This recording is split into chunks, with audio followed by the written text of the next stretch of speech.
लोकसभा में नेता प्रतिपक्ष राहुल गांधी ने बुधवार को जम्मू में कहा कि अगर विधानसभा चुनाव के बाद केंद्र सरकार ने जम्मू कश्मीर को पूर्ण राज्य का दर्जा नहीं दिया तो इंडिया ब्लॉक संसद के अंदर अपनी पूरी ताकत का इस्तेमाल करेगा और जरूरत पड़ी तो सड़क पर भी उतरेगा।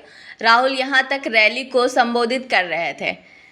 उन्होंने कहा कि जब 2019 में जम्मू कश्मीर को 2 केंद्र शासित प्रदेशों में बांटा गया था तो यहाँ के लोगों के साथ बहुत अन्याय हुआ है। भारत के इतिहास में ऐसा कभी नहीं हुआ कि हमने किसी राज्य का दर्जा छीन लिया हो और उसे केंद्र शासित प्रदेश में बदल दिया हो। यह 3 हफ्ते में राहुल गांधी का तीसरा जम्मू कश्मीर दौरा है।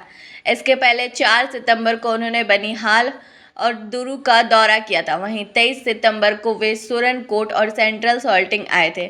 आज जम्मू कश्मीर विधानसभा चुनाव के तहत दूसरे चरण का मतदान हो रहा है। बारामूला में राहुल ने कहा कि हम चाहते हैं कि चुनाव से पहले जम्मू कश्मीर का राज्य का दर्जा बहाल किया जाए।